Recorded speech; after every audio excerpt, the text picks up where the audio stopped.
Who is it? Vinny! Hey, dude, are you there? Hey, what's up, my I'm here, brother? man. How are you, Dude, man? I don't have a scary story, man. I was like, I'm gonna have pretty much a heart attack. I'm like having a heart attack, but I can't scream or anything. Basically, laying on the floor, panicking.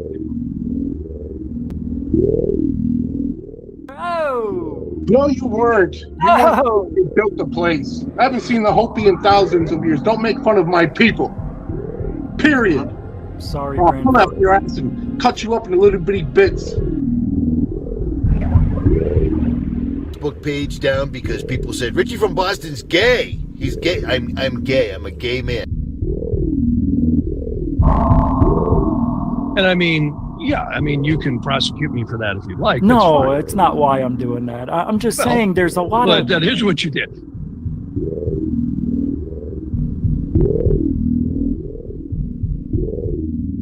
Bigelow started buying websites, including one in British Columbia, Canada. So all of a sudden, this kind of triggered Brian Vike. Welcome back to Third Phase of the Moon. Blake Cousins here. We've got a special report for you. We've got a few UFO videos that we want to share with you. Welcome back, everybody.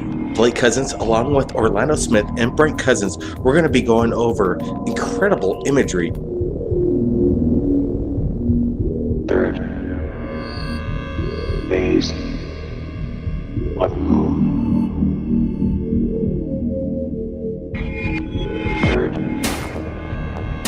phase of the moon.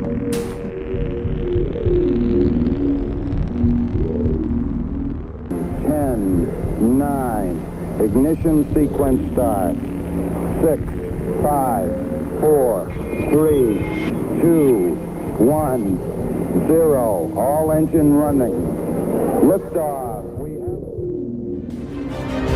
You were either in or you were either out, brother. But the cream will rise to the top. Oh yeah.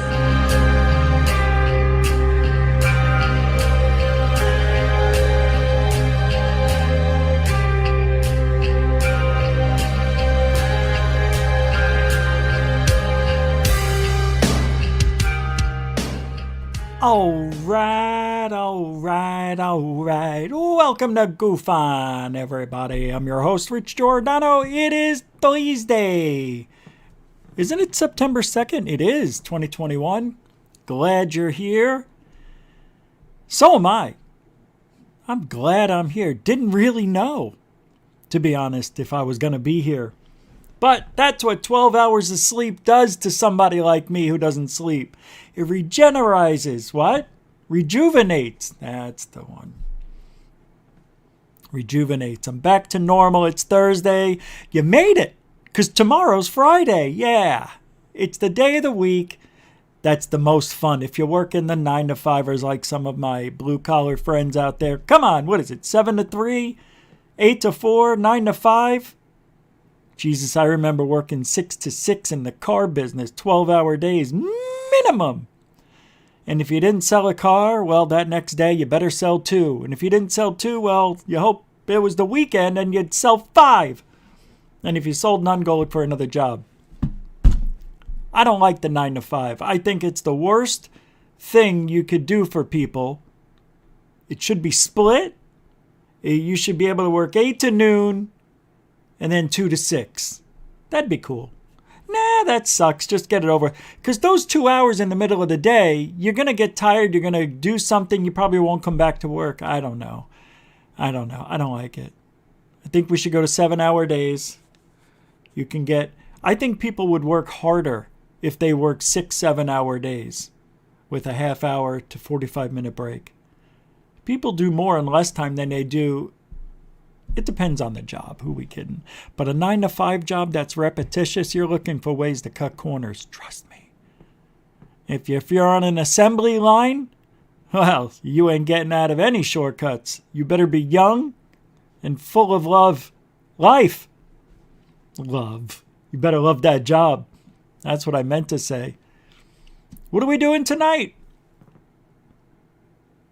Sean Cahill wrote a letter to the UFO community. So I want to read that to you.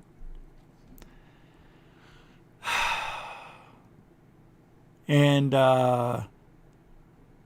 aliens may not be the threat that we need to worry about so much. You want to know what it is. I'll tell you in a minute.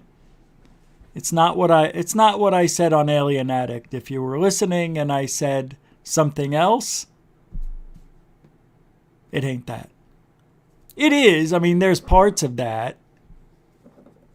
But that's not why I was doing that topic. Because there is a threat.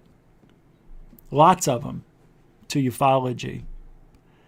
I feel bad for ufology. It's sad. It is. It's a sad business to be in. I wish we could do something else. Well, yesterday we had the nice little raffle giveaway thing. Congratulations again to Mr. Big Feet, who gave it to Felicia and Dorothy Hawkins. Thank you for playing. Better luck next time if you didn't win. And I'm going to get that box. Well, that sounds good. I'm going to get that box. I'm going to love that box. I'm going to use that box. I'm going to put my thing in there, my things in the box. Yeah, that box is going to be mine. I'll pay for it. I don't care. Nothing like double entendres. Hey, what about roll call? All right, a little bit. Oh, let me get the 1 minute clicker here. I know, now I got to go get a one-timer thing. It's getting ridiculous now. We don't do that. We'll just use this. In 3, 2, roll call. Cloudy with a chance of UFOs. Hey, wait, pause it. I lost my mouse. Can't do it without it. It's going so fast. All right, let's start with this. Zen Master Me with a 99-cent super sticker. And that sticker is an early giver, as was Dorothy Hawkins and her super chat of $5 before the show even started. Zen Master Me with a smiley face emoji wearing sunglasses. At night, I wear my sunglasses at night. Thank you very much, Zen Master Me, with a $1 super chat. Every dollar helps. The Goof On. That's how we survive. That's what Goof On does. Survive on you, for you. And I love it. I love doing this every day. That's why I didn't even want to miss one day yesterday. You can't miss many days. You just can't. I won't. I shan't. But plus we already had the contest set up. All right, go ahead. 56 seconds left. I'm going to pump that up to another minute there. And 3, 2, go. Cloudy with a chance of UFOs. Welcome to the show. Coraline, welcome to the show. Ian Burwell, welcome to the show. Moonlit, welcome to the show. William Bridges, what do you say? I'll cover that box. Welcome to the show. Samantha Morris, welcome. Show you. Kimberly Marco Silva, welcome to the show. Tic-tac-toe, welcome to the show. Tim Tencent, welcome to the show. Mikey Gematria, welcome to the show. Complazier, welcome to the show. Shadi Pinorin, welcome to the show. So stupid I am. Coraline, welcome to the show. Aiden McLaughlin, welcome to the show. Sky Allen, you too, welcome to the show. Felicia Flores, welcome to the show. I can't find newbies. Julian Ferguson size. What happened there? Julianne Ferguson size 88. All right, welcome to the show. Lisa Marie, yeah, welcome to the show. FGraph 72, welcome to the show. Anybody new? Section 8, welcome to the show. And that's it. 1 minute of hellos. That's all we can afford. Remember, I used to do those for 7-8 minutes. Those days are the thing of the past. Can't get to everybody.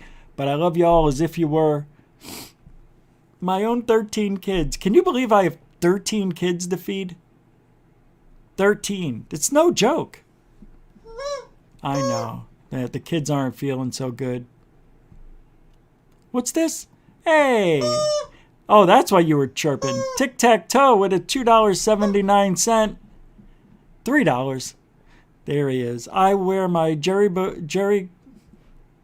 I wear my Jeremy Corbell fake beard at night so I can keep things in the beard that I eat. Because I don't want to lose my chips. I just love a little bit. Tim Tintin! Hey, you almost said his name. Welcome to the show with a $10 super chat. That's it. Just throwing it. That's it. That's all you got to do. Thank you. No sticker, no emoji. A goosh, he says, take the $10. I don't need it right now. You do it. You do you. Thank you. I will. Tim Tintin. Super mucho gusto. Generoso. Tic-tac-toe. Tim Tintin. Everybody. Zen Master Me. And who else? Who gave it the office earlier? I can't believe I already forgot. Who? Ian? Tim? Let me pull it up. I already said it. I know, I'm just looking. Got a big show tonight. I mean, I don't know. There's some serious stuff we got to talk about. That Cahill letter. Huh? Oh, that's not good. Something just happened. Hold on. Oh, that's not good. Oh, no wonder. Yeah, let's see if this works, you bastard. Yeah, that letter is... Yeah, we'll start off with that. What the hell? We'll get serious first. Hey, wow, I picked up a few subscribers today. Thank you, guys. For those about to rock, fire, we salute you. For those about to rock, fire, we salute you. Those about to rock, we salute you. Fire, fire. Tim Tinson, $10. Tic-tac-toe, $2.79. Zen Master Me, 99 cents, $1. And Dorothy Hawkins, $5. Wasn't there another one up there? That's weird. I thought I could have seen one. I thought there was. Seeing things. Oh, that's what I think it was. I heard something come in on the... we also, you can help through PayPal, and you know where the links are and all that. In the description of the show. Oh my God, that is a lot of messages. Somebody, you know who you are. That is a lot of stuff to say. Just put it all in one. Okay. All right, well, good. Yeah, you can help the show through PayPal and become a patron. You can even use Cash App, which a lot of people are starting to use. It's just like PayPal. It's super quick, super cool. But anyway, thank you very much. All right, so I want to start with this Cahill letter. I know, even though I didn't do the roll call for 20 minutes, I still wasted too much time. I'll get better at it, guys. I'm sorry. I'm trying. Trying to give you more me. Isn't that narcissistic? I think I may be a narcissist. I don't really care. You know what? I want to do this. Here's what we're going to do. We're going to play a game. And you're going to use your imagination for this game. Now, I've been meaning to do this for a month or two. It's been a long time. And what I'm going to do, I'm taking me out. You're just going to get a black screen. Not that one, you yuts. Why do you do this to me? And you are going to make believe we're all going to play like we're listening to the radio. I don't want you to see me while I read this Cahill thing. Nope, you don't need to. You're not even going to see the letter that I'm reading. You're not. Nope.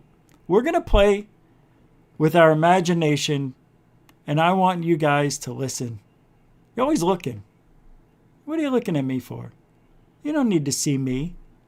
You need to open your ears and listen, because this letter is that good, right? There's big words in here. I don't know what they are, but I figured out the context of it, while I was reading it, and the words made sense. He uses words that make him sound smarter.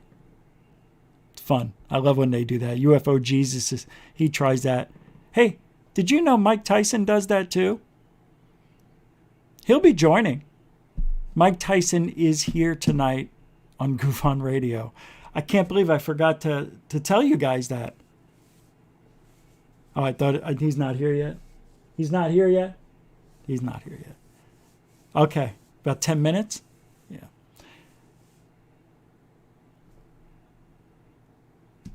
He was on Alien Addict. He showed up.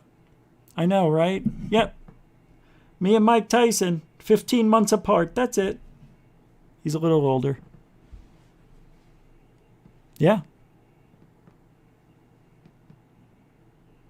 He used to live in Scottsdale, Arizona. And I met him at Circuit City on actually it was April Fool's Day. And I believe the year was 2004. When was it? It was 2004 when I met Mike Tyson. I actually walked up to him and I said, my wife works at that dealership over there. By the way, my name's Rich and I'm a big fan. And he just turned at me and he's, what are you talking about? Do I know you? And I'm like, no, I'm introducing him. I thought, why don't you introduce yourself? He tells me. I did. Yeah, but you see, the way you walked up, you just started talking to me like we was hanging out, like we was friends. Can we be friends, Mike? I said, do I know you? Introduce yourself. I'm Mike Tyson. Your name? And I said, Rich Giordano. Rich Giordano? Were you Italian? I'm like, yeah, I'm Italian. And we started talking and became good friends. I thought he was going to beat me up. There's not supposed to be a thing called, like, people are big boned. You ever hear that? I got big bone. I'm not fat. I got big bones. That's supposed to be a myth. Is that a myth? It's a myth. A what? It's a myth. All right. So he'll be here in a little bit. I'm very excited to have Mike sit in. It's going to be good. He's going to talk about... Is he talking about the UFO he saw? Nobody's there. All right. So let's do the Cahill thing. I'm shutting you out. Open your ears and imagine we're doing regular radio. Just once. Just once. What do I put on? Nothing? Here's what I'm going to give you. Me, me, you.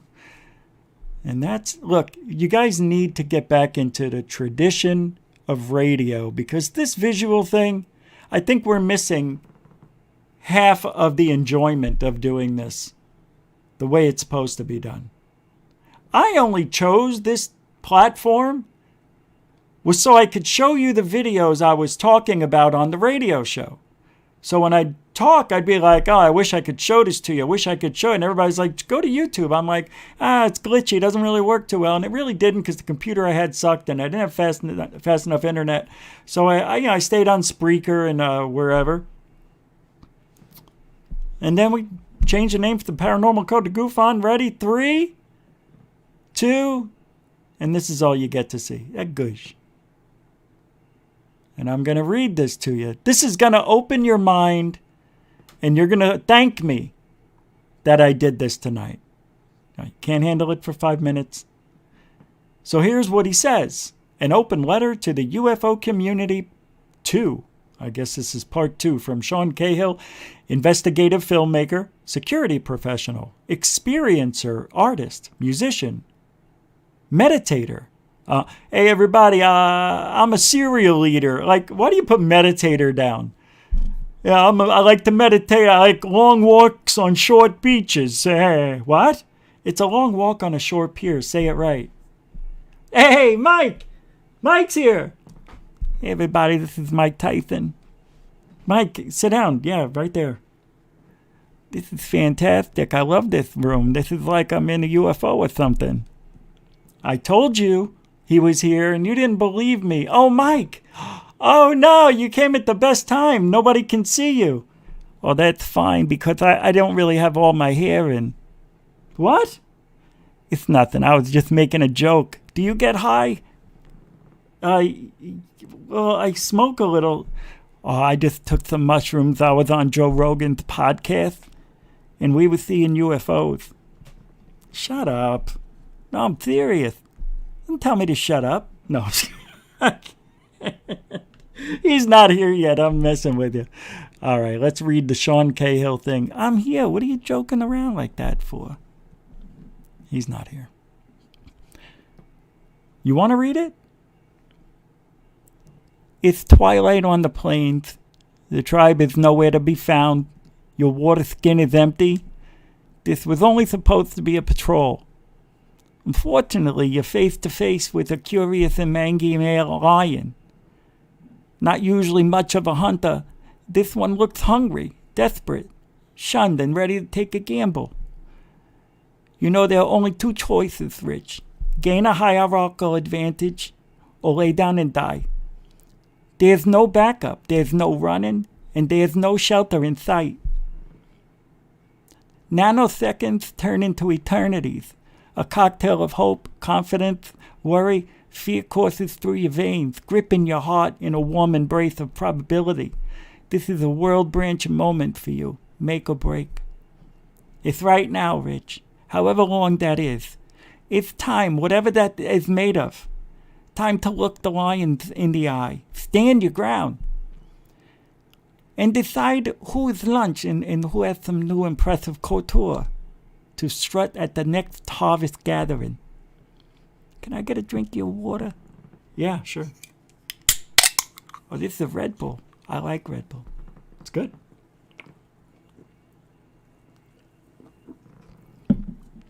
Time to decide. Lay down and die, since playing dead only lengthens the play, or take hold of your humanity and invigorate your urge to survive. Can I read the next one? Yeah. That is the question facing the constant... What is that? Where are you? Right here. What's this word? Constituency of ufology. You said it right. The grip is tight on the spear, the target clear. Its intent is instinctual, systematic, and somehow wholly based on free will. It is free will, I swear to God. Or is it? Ufology has witnessed the largest strides made in truth and transparency in decades, and yet continuously falls prey to hucksterism, say it right, hucksterisms, and confirmation bias. It hungers for news, information, and scientifically verifiable data at a pace that rivals TMZ. Nothing rivals TMZ. It expects that almost 80 years of excessive government secrecy and overclassification of information will be undone overnight. It's never going to happen. And it has voluntarily monetized the most paranoid aspects, those that project and embody our own human frailties and failings and feed off the negative dopamine reward system. All of these atmospherics combined with the frustration of the ufology community's inability to informatively discuss this topic against a backdrop of many experiencers and former government officials has created the perfect storm that threatens to fracture the community of interest it so passionately seeks for. What are you doing? I'm just reading along with my mind. I can read this too. As the tidal waves of impassioned posturing crash upon the issue form different tectonic centers. Each brings its own message, advocating for its own point of view while damaging others around it, regardless of the fact that ultimately they all want the one outcome. To understand the truth of the phenomenon through the full and honest transparency of the world's governments. It's not easy to keep doing your voice. Simply put, it exhibits the hallmarks of internal and external gaslighting, abuse, stigma, and tribalism. Ufology talks about stigma, cover-up, disinformation, compartmentalization, and secret hoarding. Exasperating all of this is the growing problem of caste systems within ufology that consists of those who believe or project that they are in the know, and those who are clearly not in the know, but are very quick to speculate about credibility of those studying the phenomena. That is so true. Oh, it's hilarious. I could do this all day, this ufology thing. Struggling very much like a young fledgling parent, the extended ufology family is mirroring the ineffective parenting that they resented in their own youth. The institutional slinky falls down the stairs with the first utterance of, back in my day. We do that, don't we, Mike? We go backwards. We always go, we live, because we learned from the past. Right, everything we did, because if we didn't have a past, how are we going to learn? That's right, we do learn from the past. Because we don't want to make the same mistakes. Right, I was just going to say that. Ufology is a fickle thing, Rich. Well, it's true. When I first got into the field, I didn't have a back in my day to go back on. And I resented the people that weren't giving me the truth and saying that they had all this stuff that they could show us and never came through. And if they did come through, we found out it was just a bunch of nothing. There's a steep conclusion cascade from the information collected in the last 75 years or so. It gets even steeper if you do the research that makes news and not just consume it. Along with all of the information and hypothetical conclusions comes the anecdotal witness data. We have few mainstream researchers to look to, and due to the voracious nature of those interested, often the only alternative is just that. Alternative theories, methods, and hypotheses. I have my own personal views on the value and efficacy of consciousness-related UAP studies.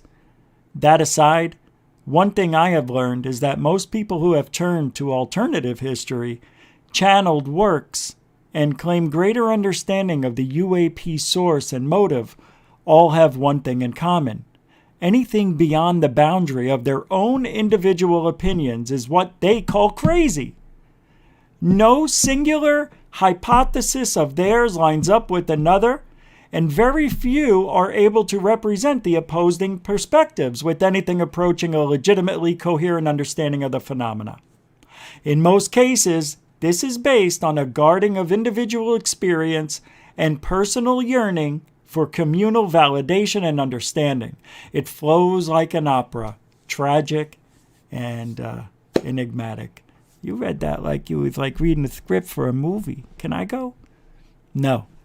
This has further devolved along the lines of the various subcultures within ufology to include the spiritual CE5 enthusiasts, the scientific purists, the abduction believers, secret space program promoters, and those who will religiously follow data regardless of where it leads or how unusual of a hypothesis it may generate. This goes double for the government conspiracy folks. In other words, we're going to pretty much give everybody a chance to prove themselves.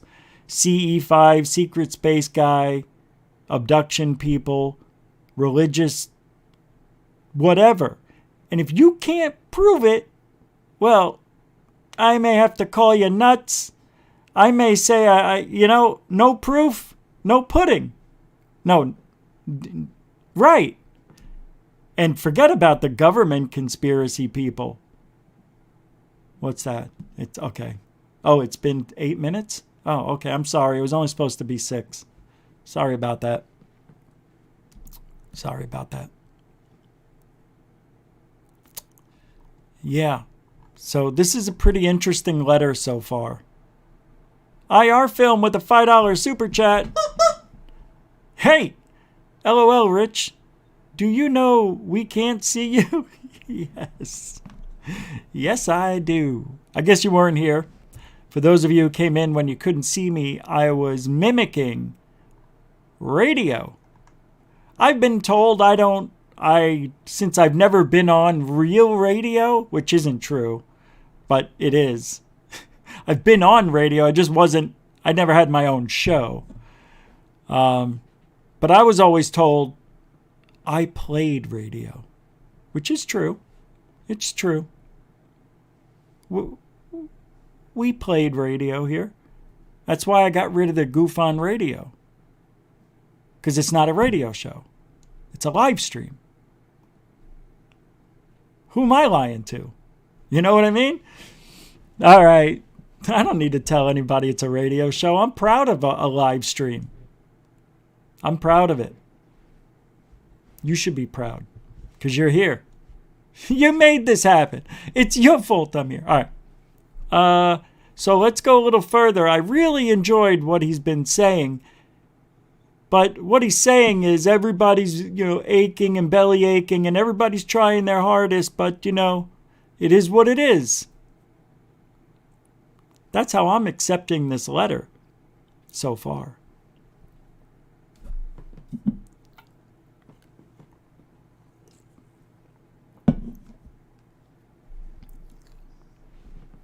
So far. Ooh, that was a tardy Red Bull. It was like all the something. All right.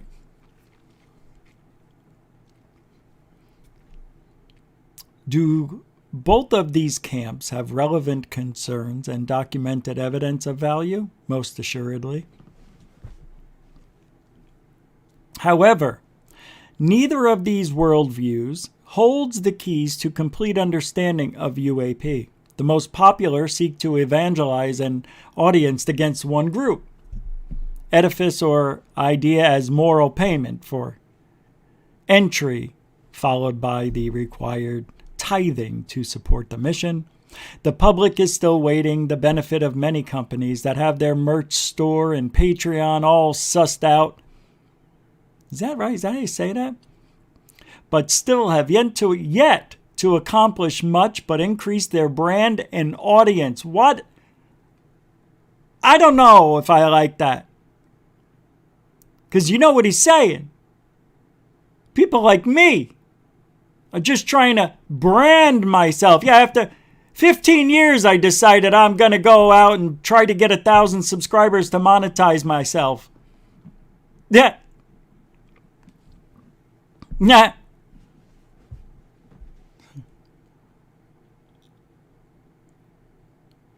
YouTube is the biggest platform to do what we do. And he's saying that most of the people saying they know stuff but don't really bring anything to the table except trying to build their audience and sell more shit. I guess that's what we do. I take offense to that because we're definitely not that. Everybody here knows whenever a story comes up, we're going to go out there and try to get it if it's affordable and close. You've seen me do things here. Call Jeremy Corbell up live on the show. Didn't know it was him. But if he talked, man, what an interview that would have been, right? Just on the whim. And I didn't say, let's call Jeremy tomorrow and ask him to be on the show and promote it.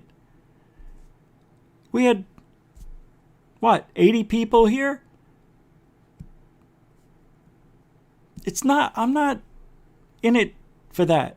I mean, if I was, I would have thought that, let's get Jeremy to say yes, then we could have 200 people here, back then. It's so weird how people see things. But you want to know something? Cahill's 100% right. It's sad. 100% right. How many shows have we seen pop up in the last 2 years that honestly, they're not bad people. They're just not passionate, in my opinion.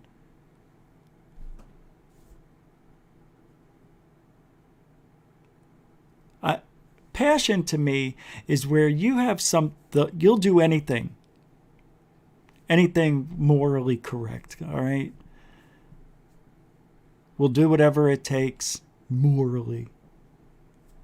I'm not going to MIB somebody unless they made me an MIB. Anyway, that's what Cahill's calling ufology. Just now we're a bunch of shows trying to brand and make money. God, if this is making a living, he thinks we're getting rich over here.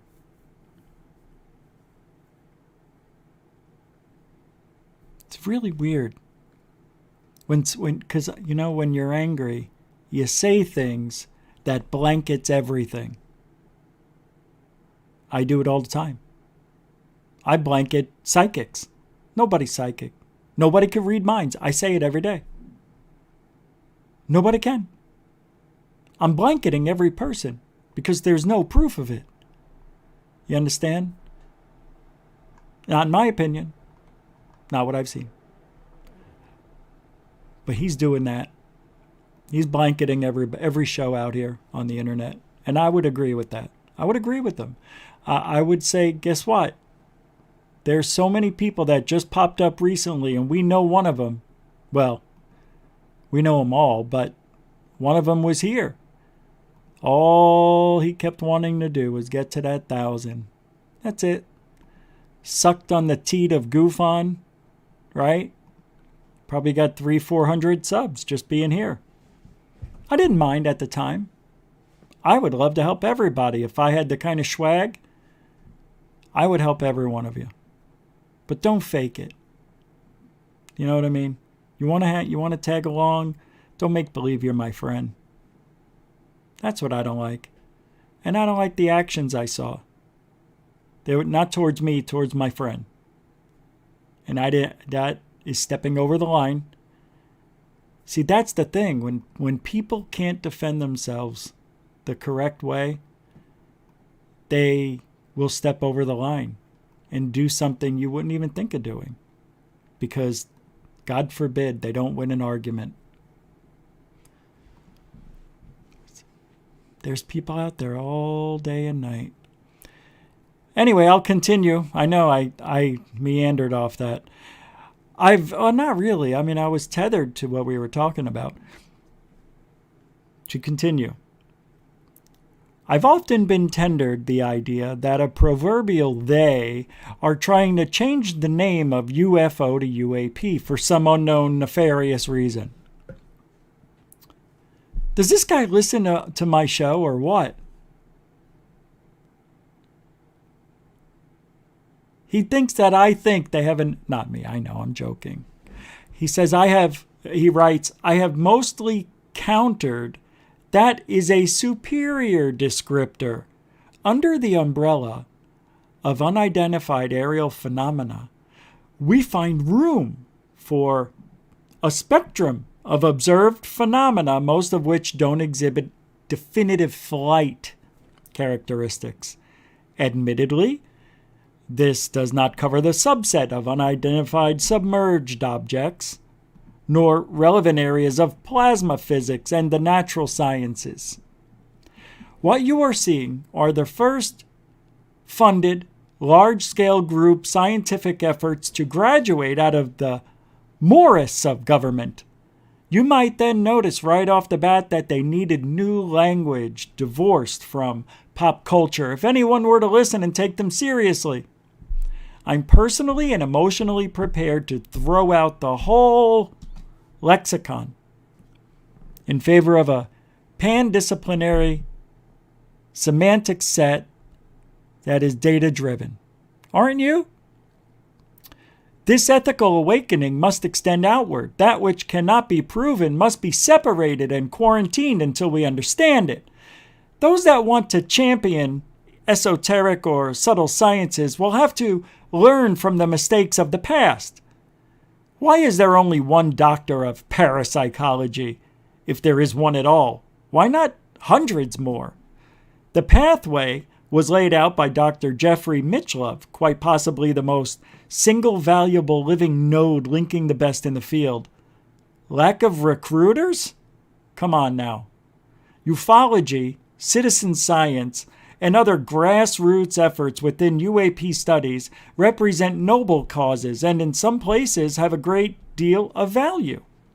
By stark contrast, though, they often attract a mode of contrarian logic that both feeds and eats its own.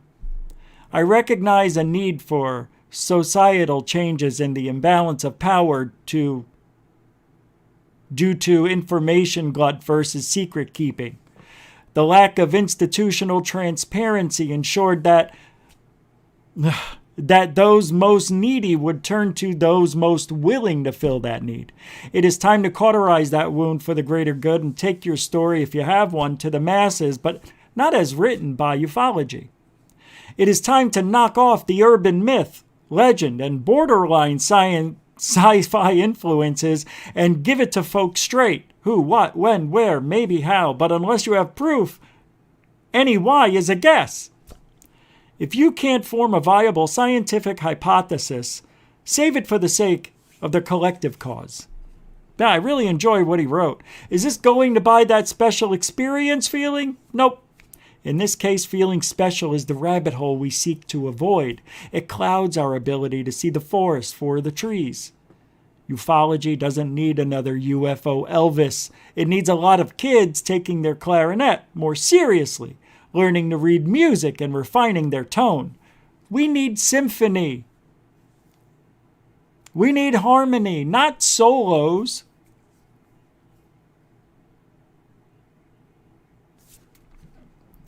And then he says, I promised an update, and it is thus. My colleagues and I have reached and connected nearly every top-tier level science, government, defense, media, entertainment, academia, non-governmental organization, and intelligence. We are openly briefing numerous volunteers from each sector on the current state of publicly available data, research, and known ways ahead to increase synergy in public reporting while maintaining both transparency, financial ethics, and an acute sensitivity to protect national security. We communicate, when solicited, the perceived wants and needs of folks in the trenches as well as the stands. The mission is to gain ground and strengthen the collective community, not level cities and fracture the ufology family. It is to advance and hold, not decimate and then rebuild all over again. There is an uncomfortable caveat to that update. Most of the parties involved are reticent to have their relationships and interests made public. The plans, programs, and infrastructure involved are immediately positioned by words like UFO, alien, or anything vaguely reminiscent of the paranormal, entertainment, or any mixture of the above. That means plain and simple, the folks entering the conversation want a new conversation, not to be part of the old muckety-muck. Ufology and its fans must take that to heart. It is the future of pragmatic, transparent UAP studies at a watershed moment? In my opinion, yes. With that vision, we find ourselves back on the plains. Whatever our origin, we all acknowledge a climb out of the primal and into modernity.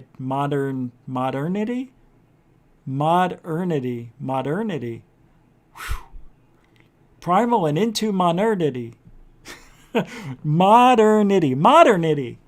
That's a frickin' word. Yeah, I don't like that one. For today's fortunate person, the hero's journey no longer requires slaying literal dragons, or for that matter, lions, but metaphorically, I believe the parties who made it to the end of this article without taking an easy exit of cognitive dissonance will recognize the spear in their hand, the wind in their hair, and the need to win this fight. Bring home that pelt and take a new name that everyone will hear. This is not a news cycle. It is a fight to change the course of history. This fight doesn't have a bevy of embedded journalists feeding the satellite. It reports back to HQ with solid progress, and not until you are both HQ and audience. Get out the stands and into the trenches. I'll see you there. Boy, he ended that awfully weird. I don't know. It spoke to me.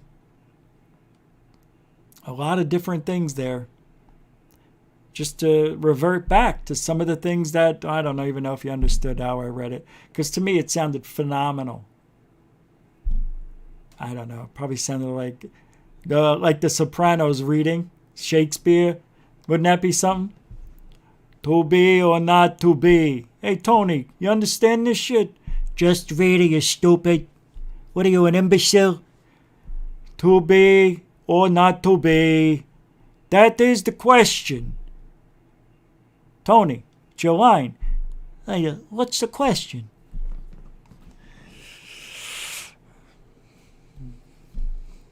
He wants everybody to, if I comprehended what I read, he doesn't want us to live in the past, the way things were. Let's use UAP and step away from the stigma that is UFO. The crazy, the drunk, the drug addicts, the pot smokers. You know the ones who they're talking about. That's not UAP. UAP is government. First responders. Veterans. You understand? We're credible people because we work in the GOV. For the GOV. In the Army, the Navy, the Air Force, Marines, and even Space Force. Those that want to champion esoteric or subtle sciences will have to learn from the mistakes of the past, he says. Why is there only one doctor of parapsychology? If he's a doctor at all.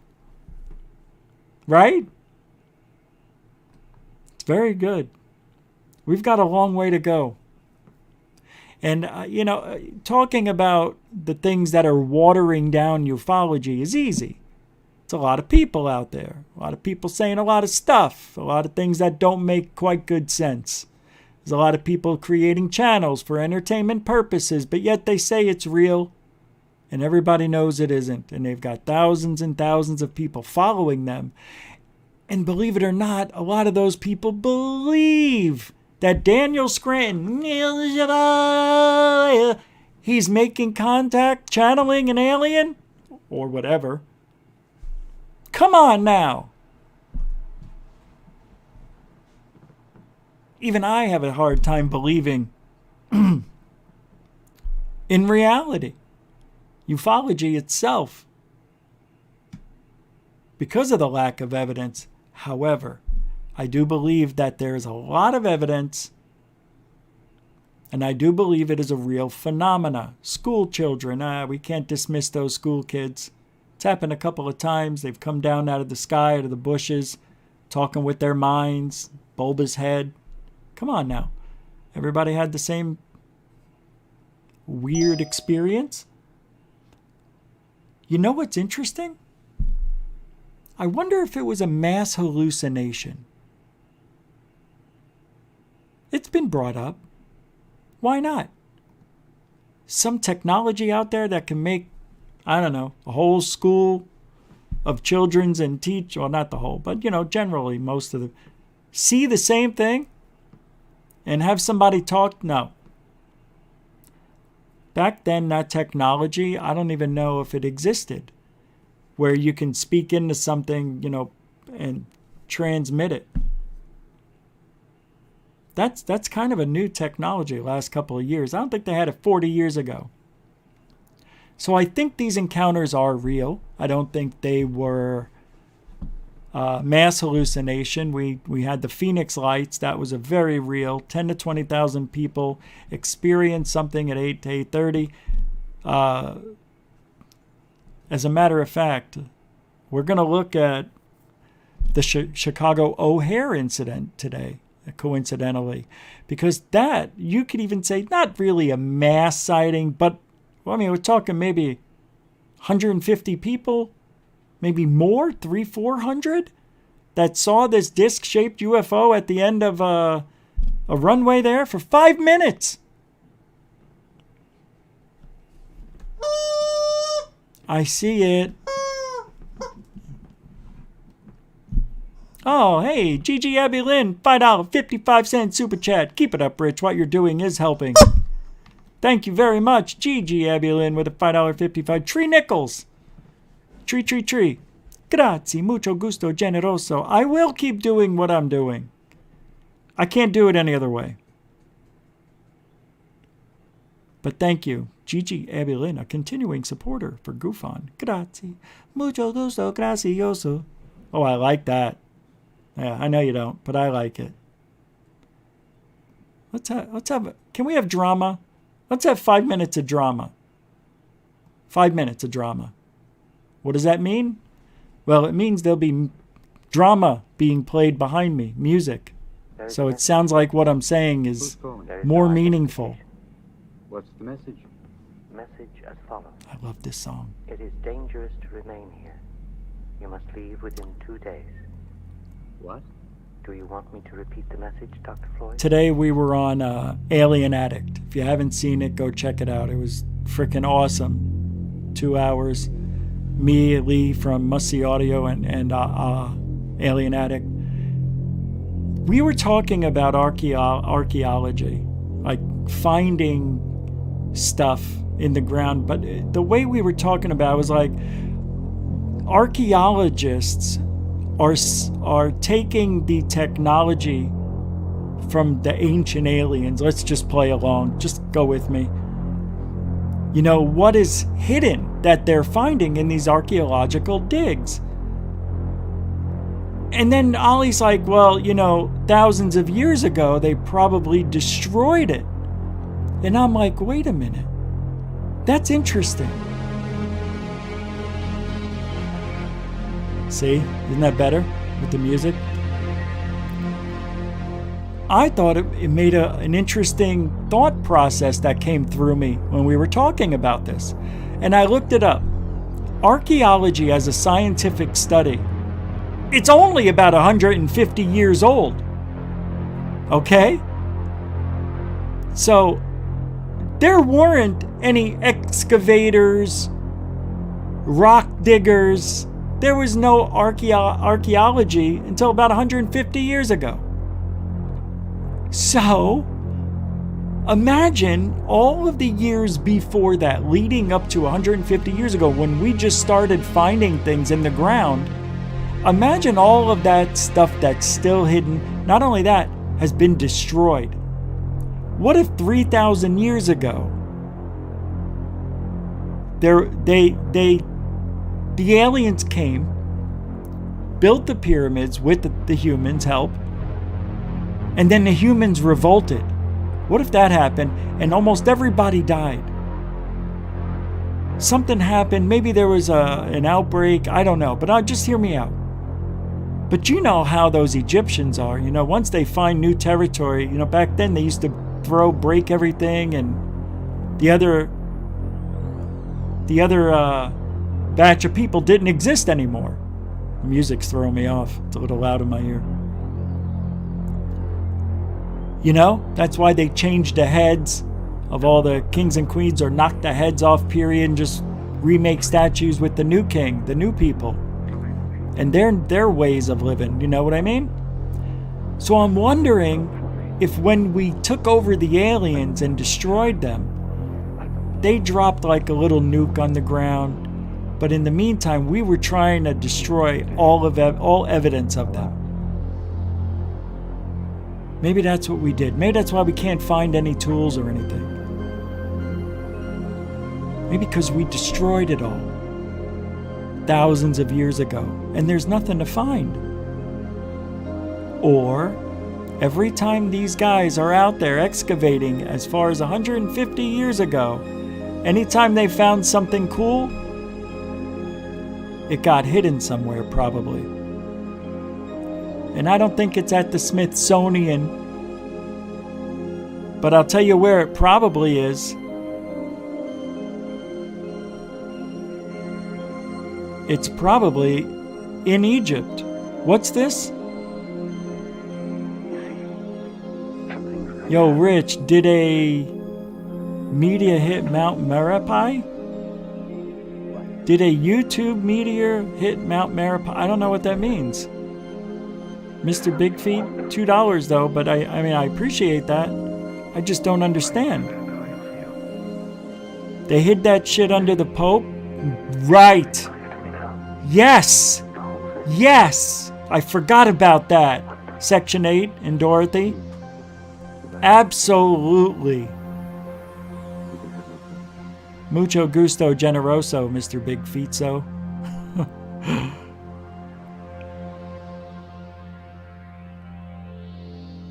Felicia, do you feel like it's the end? Why? It does feel like end times could be here. You want to know you want to know why I know it's not here? Because I'm not listening to the media. Anytime I stop listening to the news, guess what? No stress. Anytime I see Biden or listen to somebody talking about something that somebody did, cancel culture, it gets me so mad.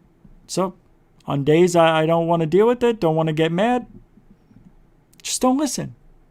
It's a magical thing. When I took a year off several years ago and I quit, everything, I didn't even go on the internet. All I did was concentrate on working out and music and work. Didn't stress about anything. I lived without the internet like it was... I'm still not addicted to it. I like watching videos though, but I'm like anybody else. I want to be entertained. But you can't trust the media. You can't trust what they say. It doesn't matter who's in office here, around the world. We are being lied to constantly, and it is impossible to win. And if you think the end of times is here, this may be I have something I got to show you after I... What? Oh. Exofa with the 5-pounder. Wedge of Oud, I don't know if I'm reading that wrong, found under mammoth bones, supposedly thousands of years old by material on it. Apparently it's a UFO landing gear. Huh. Oh, I want to see that. Why don't I know about this one? And I've watched documentaries on these mammoth bones. I don't know, man. I got to... Send me a link. Email it. Thank you for the 5 pounds. Exova mucho gusto generoso. Yep. I had this show planned a whole different way tonight. It isn't even close to what I thought we would do. It's not even close, and I'm sorry about that. I really am.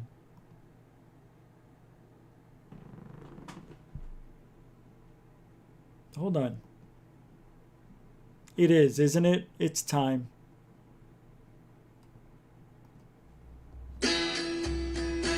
Just for a minute.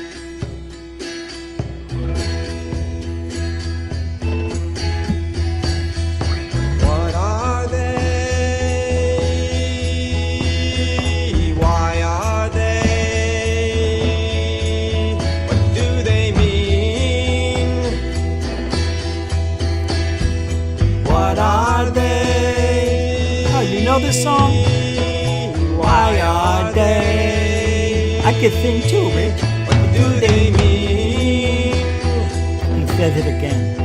What do they mean? I like this part. Are they harbingers of world change? Change. Secrets I like to say pain. Are they harbingers of world change? Secrets in the field. That's not how it goes. Are they harbingers of world change? Secrets in the field. I like his hair. It's like a mane. Secrets in the He's got a mane. It's like a lion. I used to have a pet lion. He can strut. What are they? What are they? Why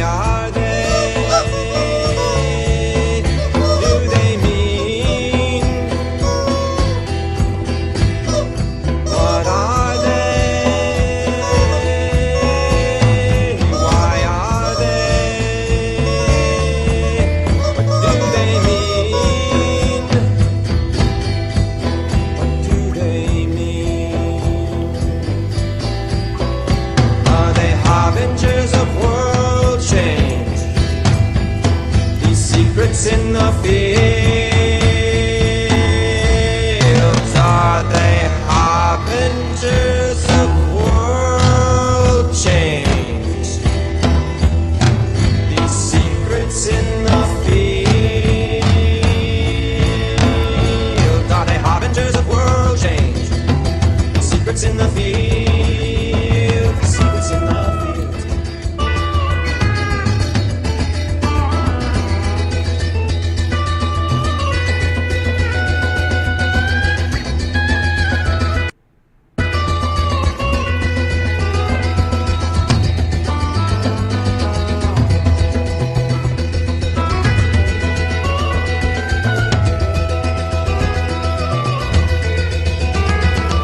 What are they? Why are they? Do they mean? Sorry. I'm sorry for that.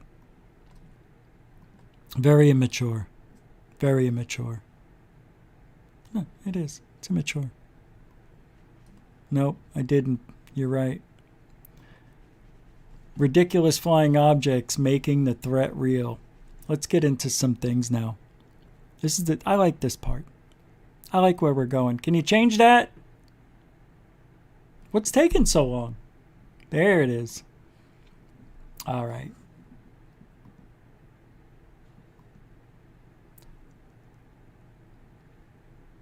You're going to love this. This is amazing. I've never seen this before. I am a Phoenix. 43 years I lived in Arizona. Lived through the Phoenix Lights. Got to know every in and out of it. Never saw this news report. Fox 10. I can't believe what they're talking about. But wait, it's about the Phoenix Lights, kids. Gush. Months after this sighting, there are still many questions regarding the strange lights over Phoenix. Is this a solid craft or merely lights in an empty sky? What could be the conclusive evidence is now mysteriously missing. Richard Curtis claims his home video is proof that this sighting was a huge flying craft, and he claims his video shows a solid object in the sky passing over his home. I saw the bottom of it as it went over the top of Phoenix. The lights of Phoenix lit up the bottom part of it, and it blocked out the clouds and the stars. Curtis calls Phoenix Councilwoman Barwood to show her the footage. He had it on these two videotapes, and he asked me if I would like them. So I said, of course I would. Could he give me copies of them? And he said he would, and I told him how to get them to my office and to mark them personal and confidential. To get her copies. Copies. Right? So you're thinking, oh, well, he still has the originals. He's just sending Frances Barwood, Phoenix Councilwoman, the copies. She's the only one who had any interest in investigating the UFOs over Phoenix. The only one. This is incredible what happens. But before Curtis can send Barwood the videotapes, he's paid a visit by two mysterious men in black. They were all dressed in black suits, and they had the black hats, and sunglasses. And they asked me if I had tapes for City Councilwoman Barwood. And I said, yeah, they're laying right here.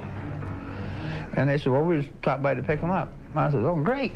And I just handed it to them. I didn't get them, and I have no idea who these two men were since I have... So what? He didn't give him the original.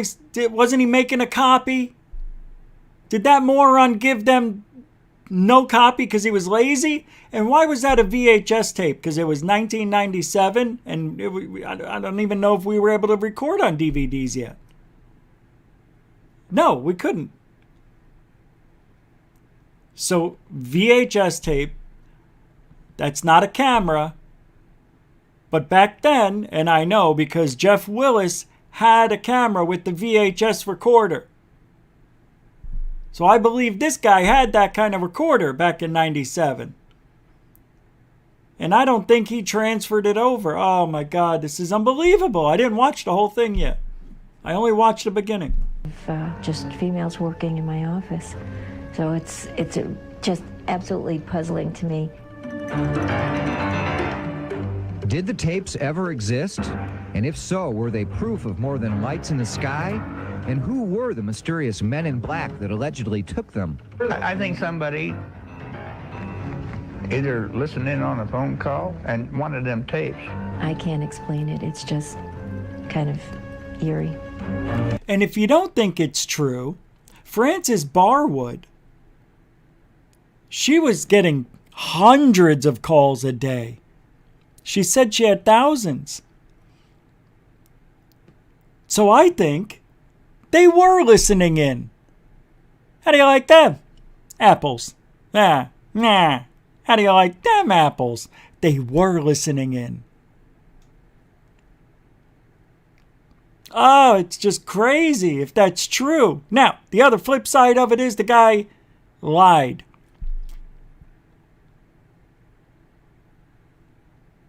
Maybe he did have the tapes. But here's the deal. She asked him, can you make a copy? Make the copies? Yeah, I'll make you a copy. So he thought they were coming to get the copies. So he should still have the original, yeah? Why isn't that brought up? Why is nobody bringing that up? They're leaving it out. Fox. The mystery continues. Jim Schneebelt, Fox 10 News. Oh, no wonder it's Jim Schneebelt. Can't trust Jim. It really was not that Richard bad. Curtis, the man who makes these claims, says that he didn't realize the importance of his videotapes or he would have made copies and not given out the originals. Oh! What? Oh my God, are you kidding?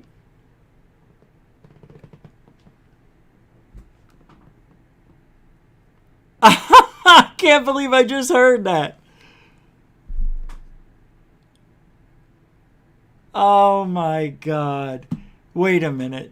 Don't you think that sounds silly? Right? Listen. And wanted them tapes. I can't explain it. It's just kind of eerie. The mystery continues. Jim Schneebelt, Fox 10 News. Jim Schneebelt. Richard Curtis, the man who makes these claims, says that he didn't realize the importance of his videotapes or he would have made copies.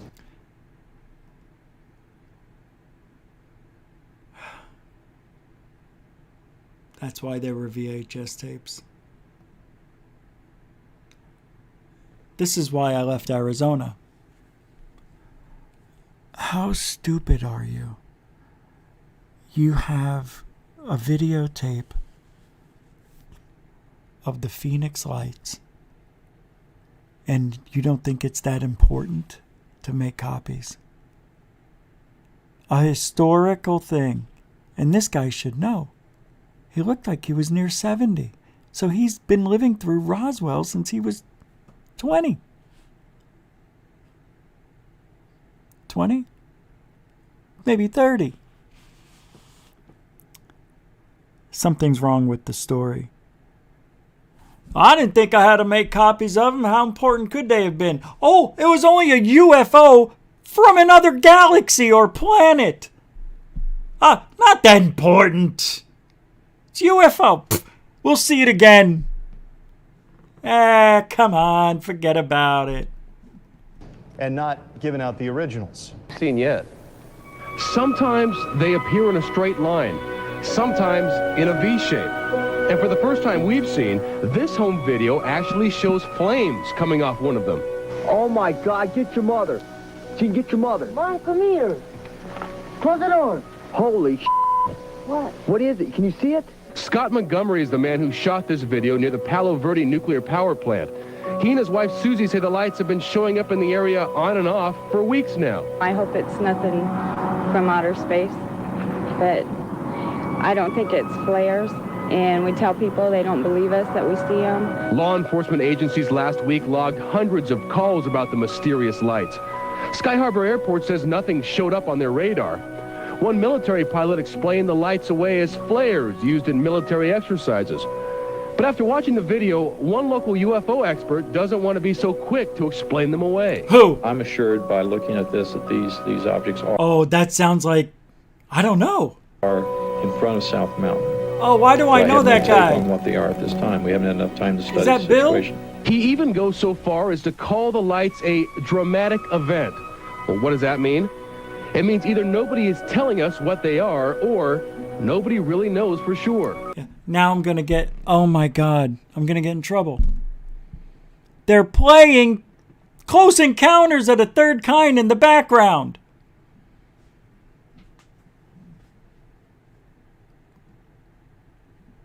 Idiot I am.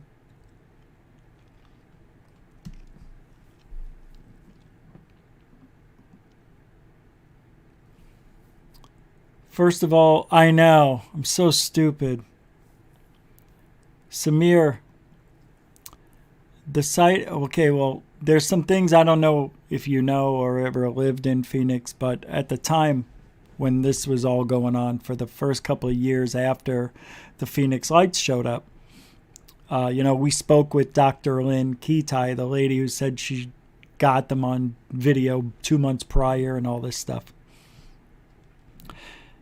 At the Barry Goldwater Gunnery Range, out over the mountains, which are called the Estrella Mountains, which translates to Star Mountain, they did drop flares all the time. And Dr. Lynn captured those flares on video. If you go back on the dates that she has on the recorder, there were flares dropped exactly when she videotaped UFOs. So those are the flares. And also at 10 o'clock that night, the famous or infamous Phoenix Lights incident between 8 and 8:30, that was the real event. 10 o'clock, flares. And that's all I'm going to say about that. So let's give a big round of applause to Scott Brown. I don't know if he's here or listening, but I really like his tweet. If you believe this person is telling the truth, it's about Angeli, then you'll believe anything. This is not ufology. This is UFOlogy. She claims she met the alien beings in the cave January 2018. She says, from Angeli transcending, I am but a bright flash of light, traveling through the earth to burn out in the night. Huh? What?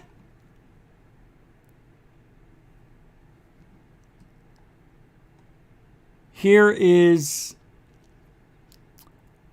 Alien Girl 111. She did a, and I'll redo this because I don't believe this at all. It looks kind of split down the middle of those who think she is wrong and those who are or maybe open to believe. So half the people on this tweet, I'm going to tell you something. And this is no disrespect to anybody, so don't even think that.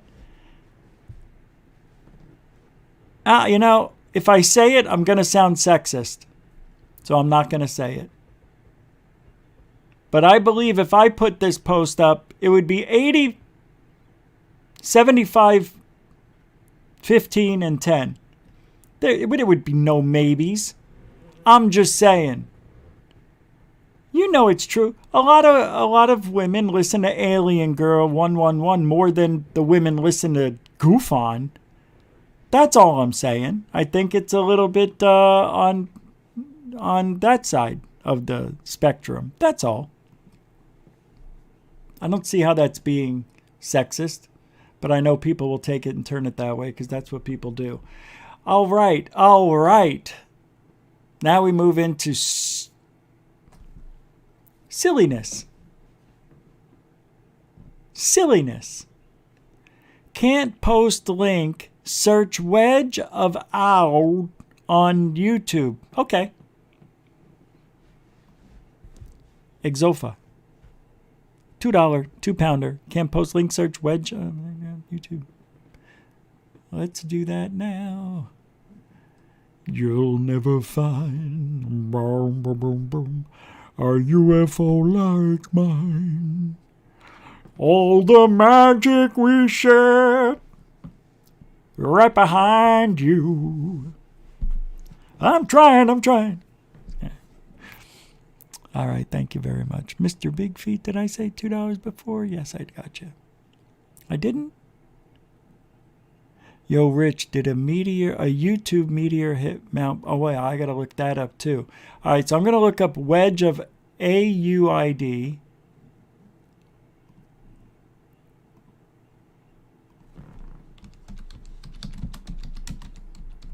Yeah, whoop, there it is.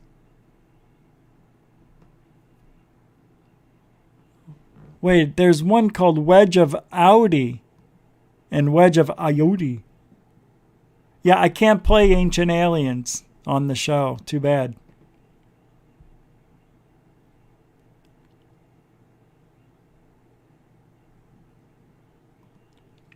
I wish I could. But I know what I'll do. What's that, Lisa? Oh, I should. I should put... Well, I have a wig over here. Oh, this is going to be good. I could do Rachel. I could be Rachel.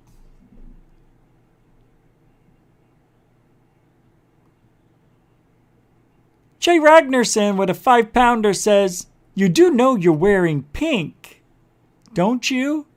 Uh-oh. Uh-oh. Is that pink over there? I love pink. Pink is behind me. Fuchsia. See? There's the pink. You'll never find another UAP like mine. All the magic we share.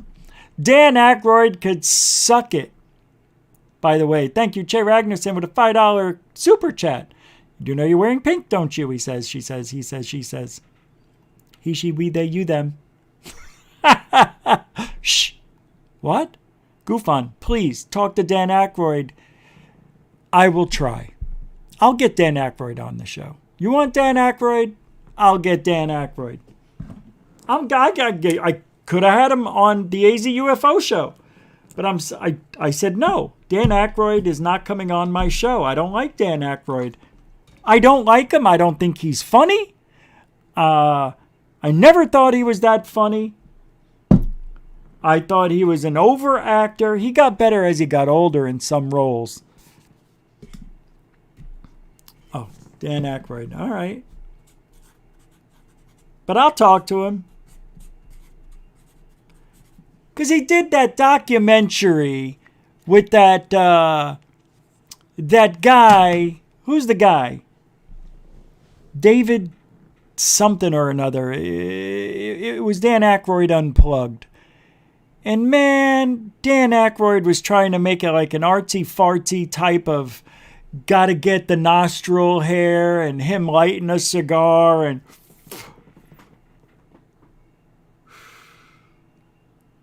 Yeah, I believe in him.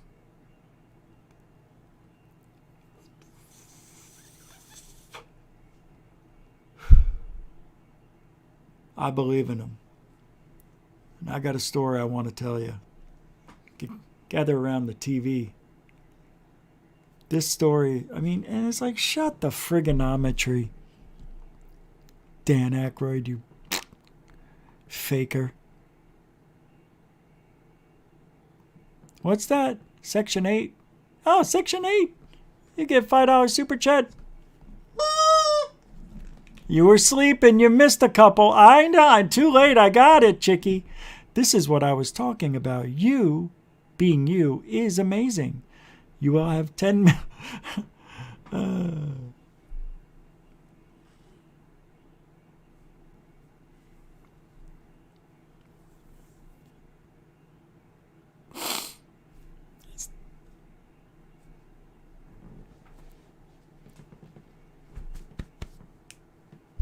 I'm sorry, I did it wrong. You're gonna make me cry. I'm gonna get to 10 million. You know how hot it's gonna be by the next time I get to 7,500? At 250, 300 subs, it'll be 6 months before we get to 7,500. October? Well, let's just say September, October, November, December, January, February. Let's aim for my birthday. March 10th, 7,500. I'll bet you right now we don't make it.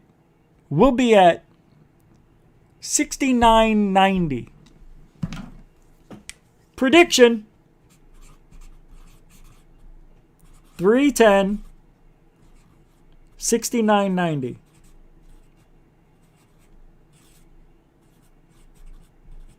That's a prediction. I haven't done any predictions this year. That's the first one. Dan Aykroyd prediction. Got it. I'll put the prediction up here later. Good conversation I'm having with myself. Thanks a lot, guys. Yeah, Dan Aykroyd just kind of was cheesing it up. Hamming it. Ma! Meatballs! Now! Look at this. Oh, what's this? Oh. It scared me. He. Oh, sorry, I couldn't resist. It was an open goal. Big hello to all in chat from London. You know why I said she? It was totally by accident. Don't ask me why I said it. I think I was trying to say chi. It came out she. I was going to make a joke, and I stopped myself, and it came out he, she, we, they, them. But, hey, good to know. 100% guaranteed now. Hello from London. What are you doing up? 3:30 in the morning. Thank you very much. CR in the house. The few 5 buckaroos tonight.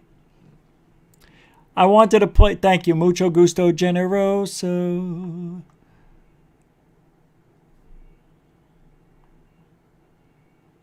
Kurt Russell. Are you trying to test what I know? Kurt Russell. Wasn't that him who was flying the airplane?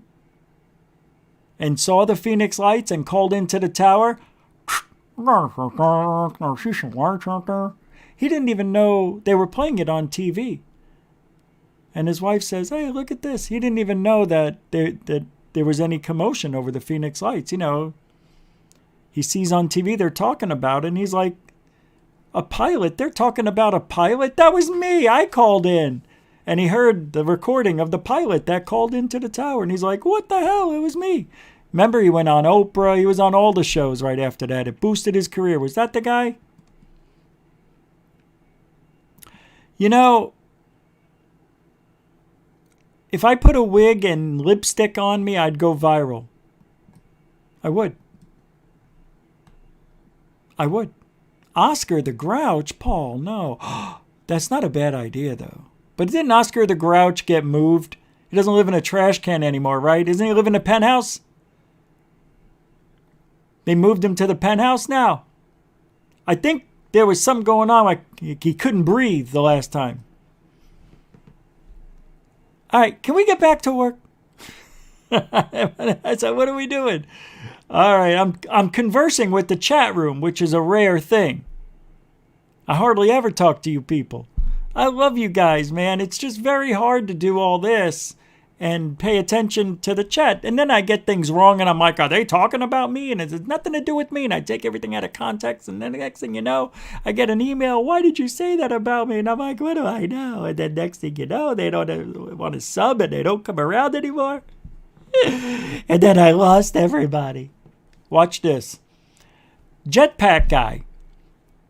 We all know, we've heard the report since December of late last year. Well, obviously, that's a little redundant.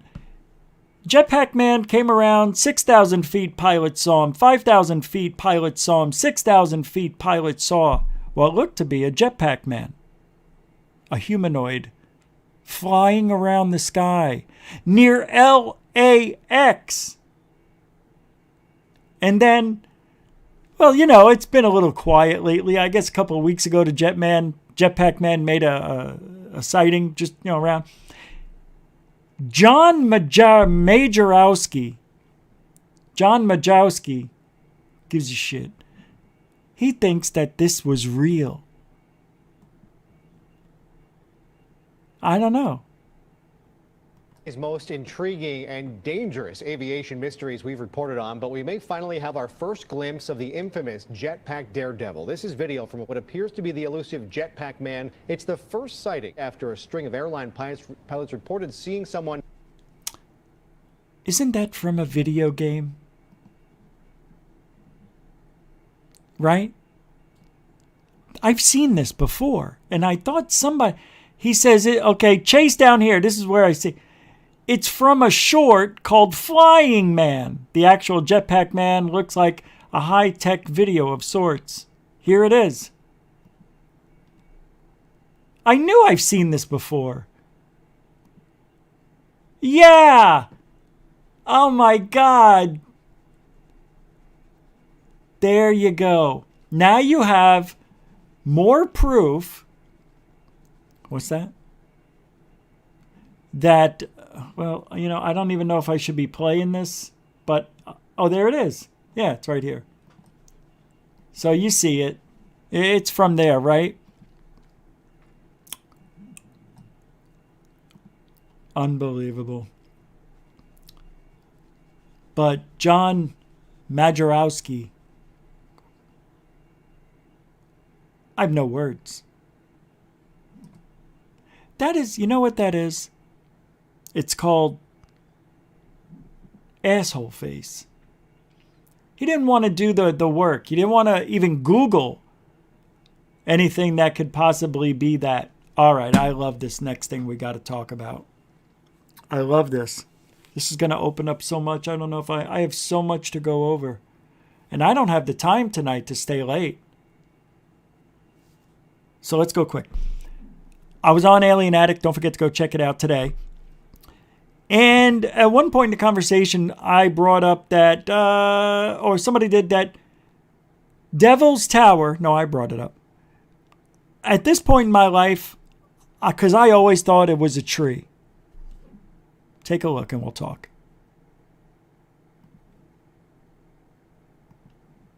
Mountains look like giant petrified tree stumps? Well, maybe they are. Now here's an example of a regular petrified tree stump.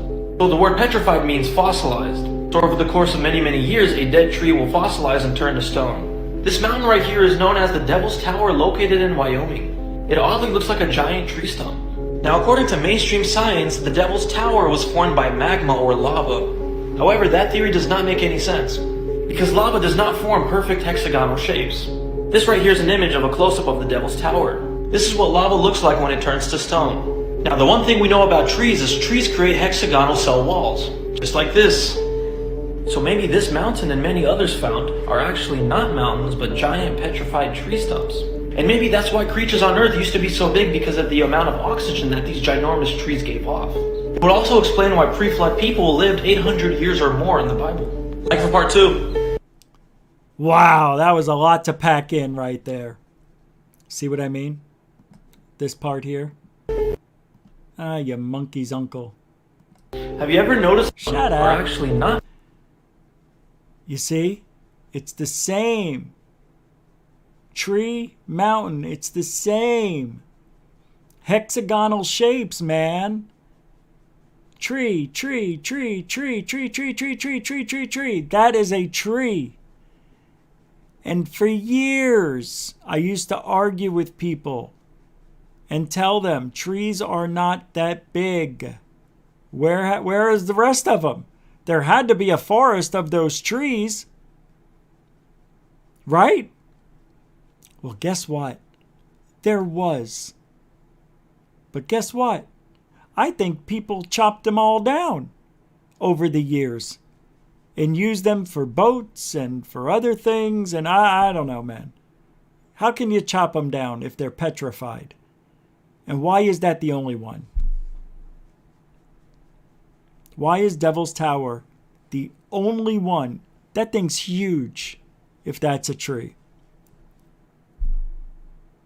I at this point in my life, I think it's a tree.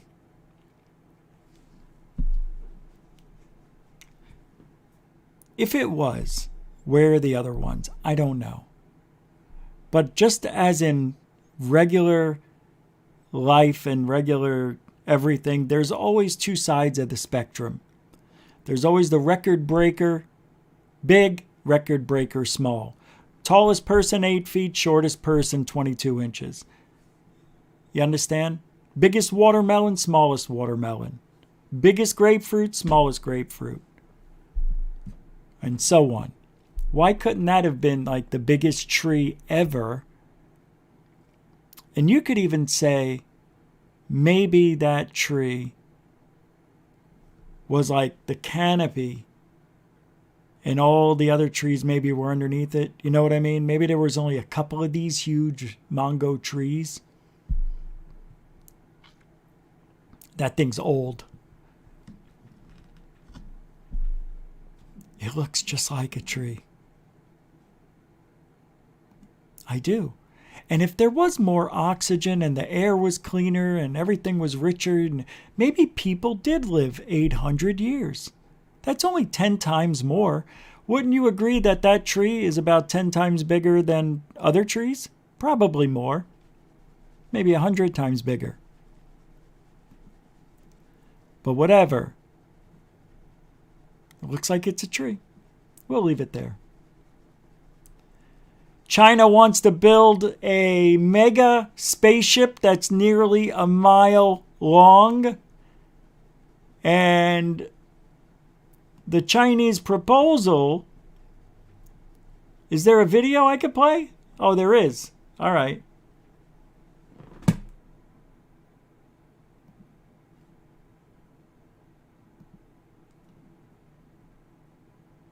It's playing an ad. It's a movie.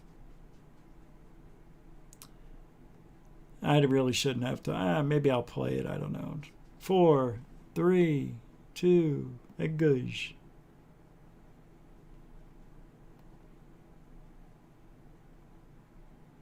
All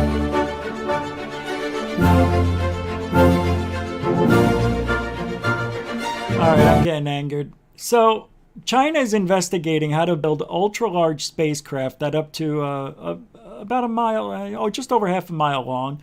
But how feasible is the idea, and what would be the use of such a massive spacecraft? Oh, you can make a movie on it.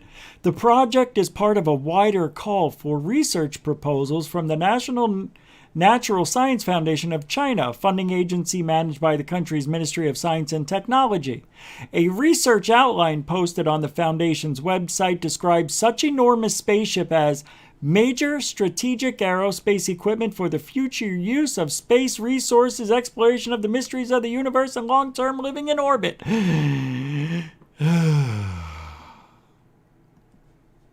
They just want to go big. Dumb.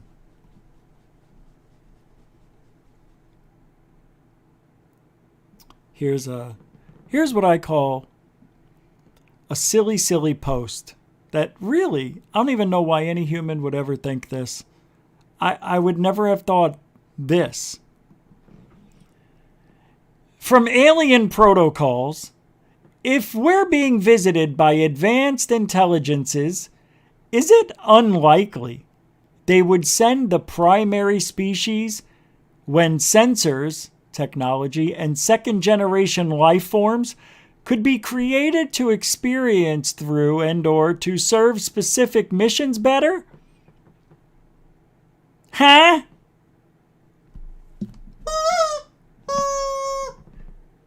Really?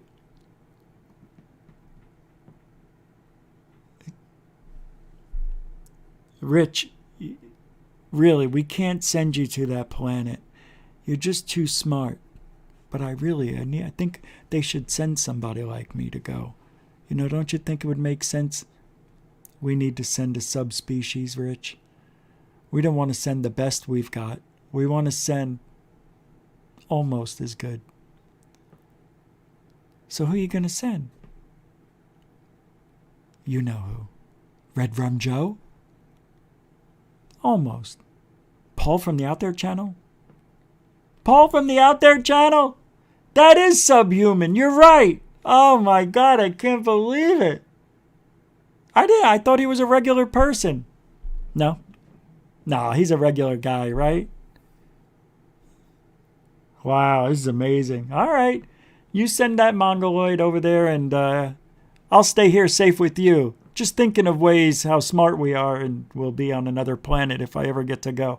It makes no sense. Why wouldn't you send the best of the best of the best to the other planet? You want them to survive in such harsh conditions, but according to this person, you don't send the best. You make a subspecies. Like you can just create them, right? And then you send the subspecies out there. I don't know. 20, 30 years from now when they have intelligence as smart as a third grader. What a dumb thing to say. I understand the tweet. I just think it's beyond, like, how do you know these aliens are smarter than us? Maybe that's why we're not seeing anything. And there aren't a lot of aliens flying around like in the movie Men in Black.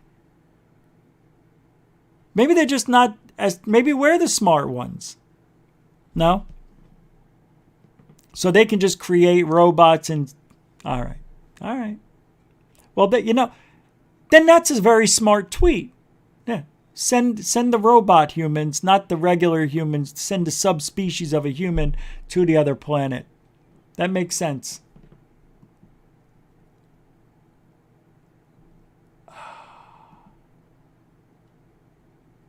Okay.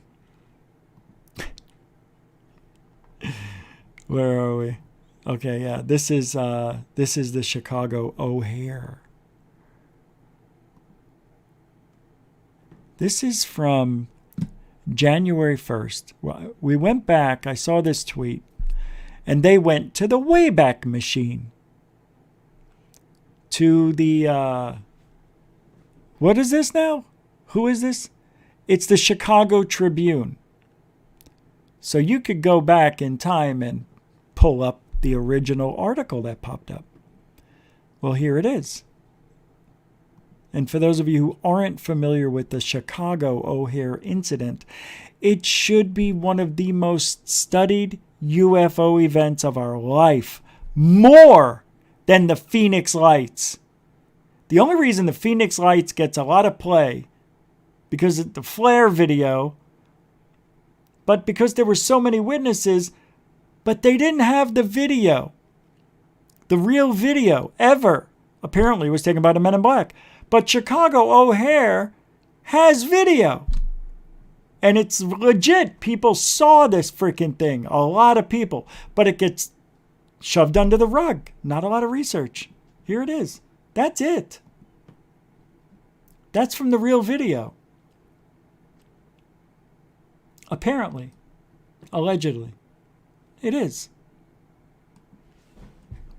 It isn't? Oh. All right. I made it up. So here's the article. In the sky, a bird, a plane, a UFO?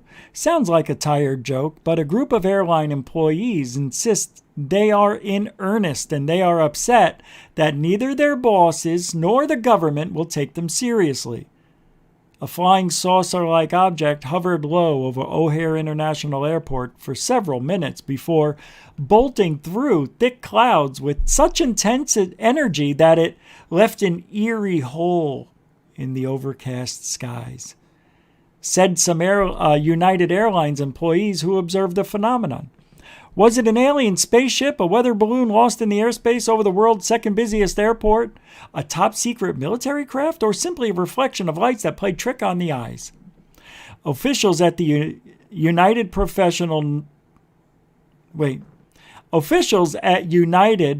professed no knowledge of the November 7th event, which was reported to the airline by as many as a dozen of its own workers when the Tribune started asking questions recently.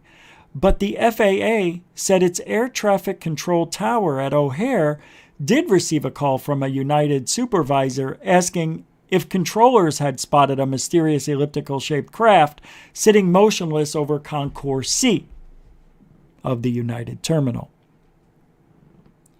No controllers saw the object, and a preliminary check of radar found nothing out of the ordinary, FAA spokesperson Elizabeth Isham, Corey said.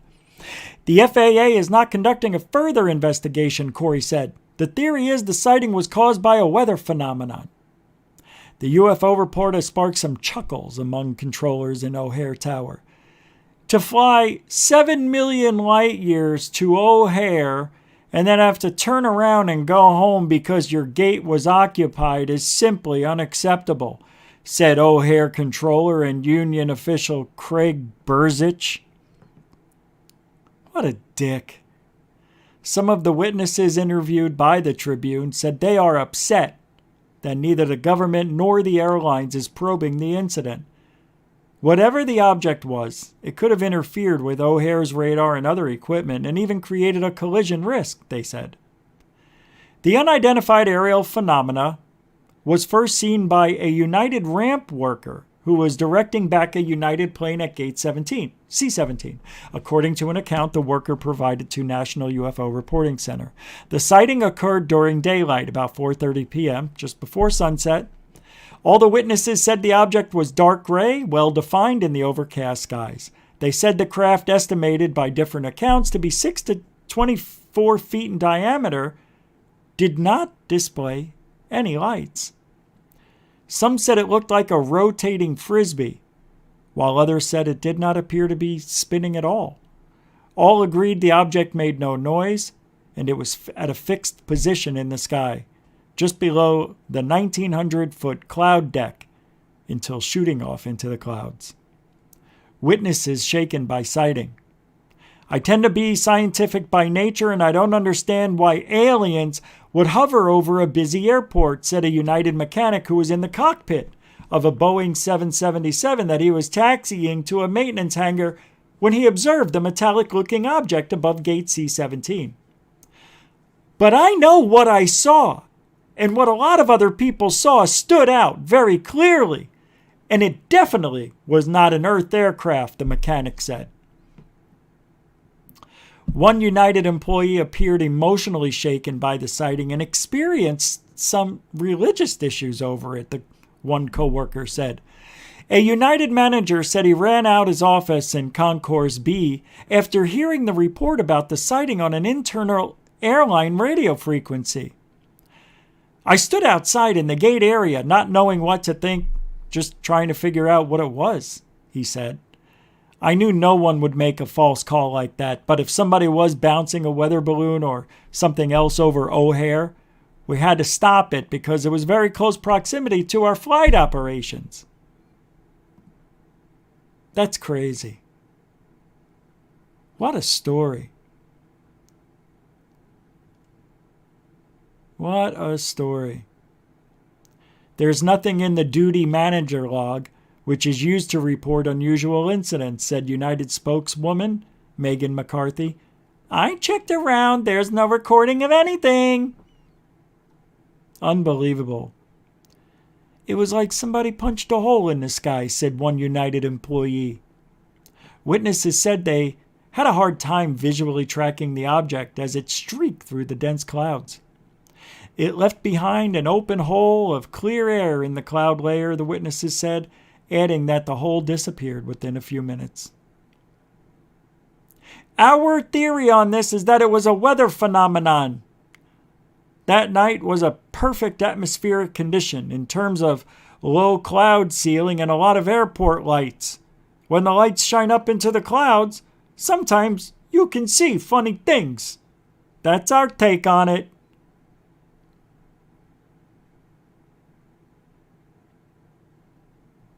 Sometimes you can see funny things. Like who? George Carlin? Huh? Eddie Murphy? Dave Chappelle? Those funny things? It's not so funny when you have a real sighting and it gets shushed. That is a real sighting. That really happened. And nobody cares anymore. It's like it didn't even happen. It doesn't exist. I don't understand this. All right. Here's a sighting I want to play for you.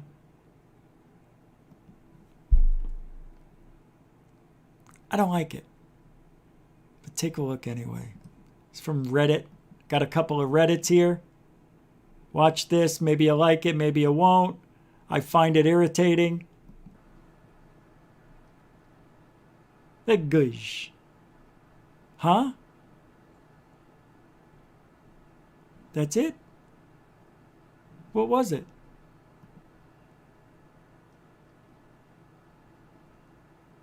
It was the same as that object, just reverse. Right? Hold on. This looks fake. There's something going on right here. No. Why is there a wall here and something right above here? Something's wrong with this video. I just saw something flash over there. Was there a wall here? It doesn't make sense, this sighting. Watch where the object goes. Yeah, I don't know. Looks like it just goes out of existence, right? Nope. There's a line to the right. See it? Damn it, I want to catch it in there. Oh, so close. There, you see it? See that straight line right there? I don't like it.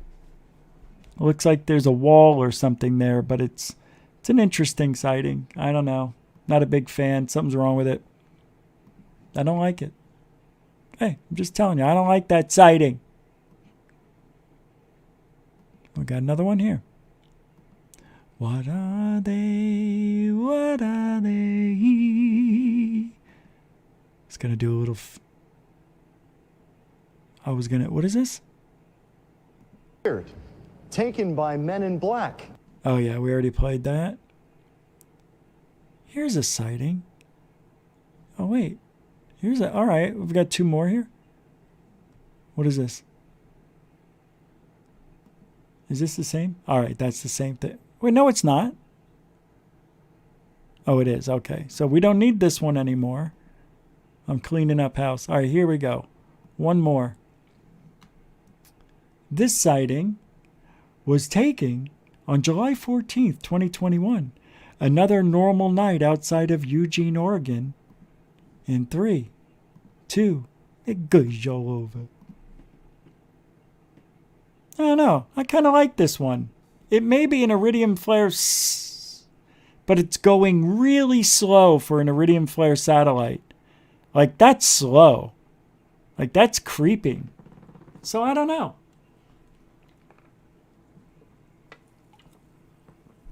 His audio, yeah. Not really. That is crazy slow. No blinking lights. Not bad.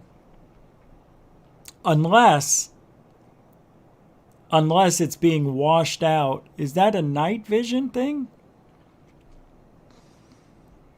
I don't know. I just thought it'd be fun to play. It's not that bad. It's a little out of focus, but it's one of the better ones, believe it or not, for as far as UFOs go. Could it be a drone? Yes. Is it? I don't know. It doesn't act like a drone. I tell you, there's not a lot of wobbling. Hey, it's up to you guys. I've got so much stuff, it's unreal. Hey, we got a new patron. Oh, all right. That is Ricky Aldridge. Thank you for being a patron. Got the top tier. Dude, thank you very much. I appreciate that. I appreciate that a lot. As a matter of fact, I want to thank you and your family. And may your firstborn child be a masculine one. Huh? Or feminine, whatever. Thank you very much. Ricky Aldridge, man. Good job. Thank you. You came at the right time. It's always the right time. All right. Did I do... Oh, I want you to play this with me. One thing left. This is actually fun. This is fun. Fun! I want you to do it with me. I've done it 3 times.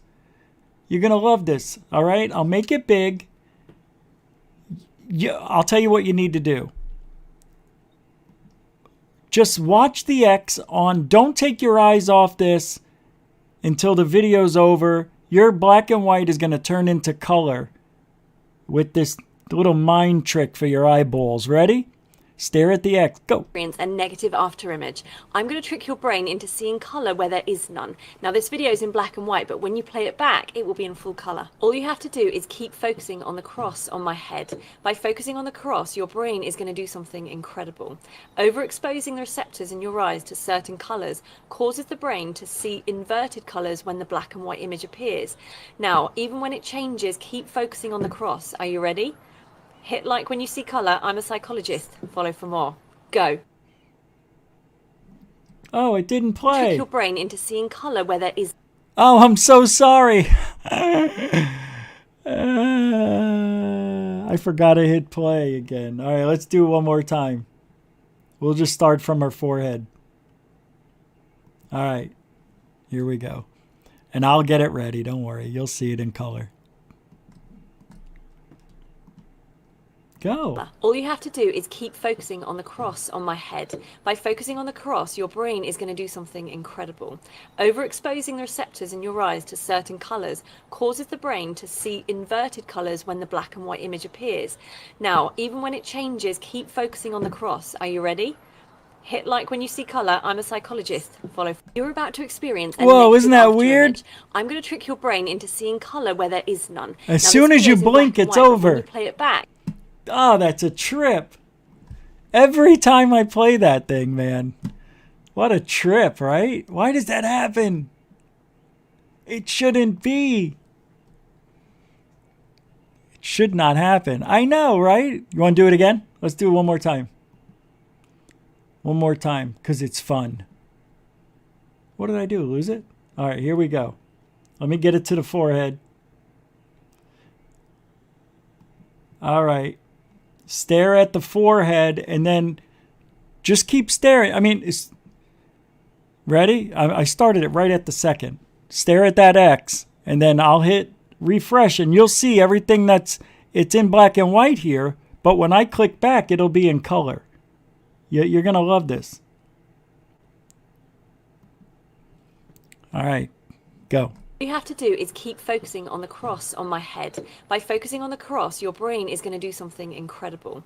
Overexposing the receptors in your eyes to certain colors causes the brain to see inverted colors when the black and white image appears. Now, even when it changes, keep focusing on the cross. Are you ready? Hit like when you see color. I'm a psychologist. Follow for more. Experience a negative after image. Oh, that is so I'm going to trick weird. your brain into seeing color. As soon as you blink, it's over. Now, this video is in black and white, but when you... It's so cool.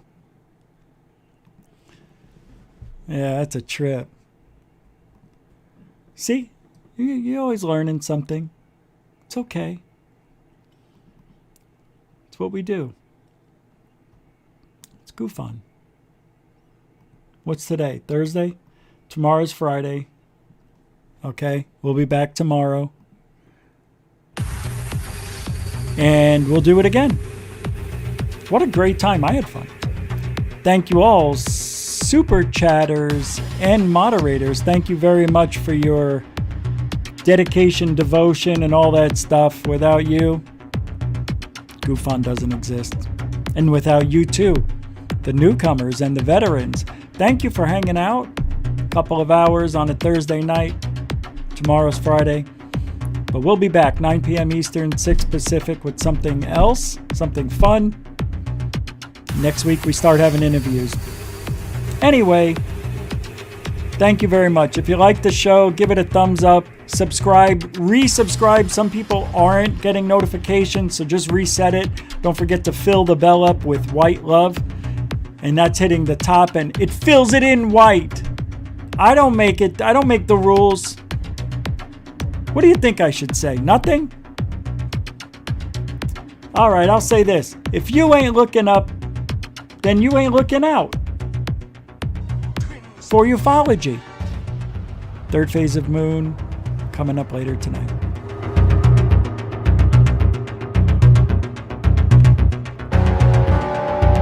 Thanks, Mike. It was a pleasure watching you. You're fantastic. You're like an orchestra over there. Well, it was nice of you to come in. I couldn't believe you made it here. I'm always here. I should kick you in your freaking head for saying that, but I won't because you're still live, aren't you, you prick? Your own shadow and terrified of dear Uncle It's cool, Gustav. man. Yes, I Don't worry am. about it. Well, I'm not. I don't care if he does find me gone. The cult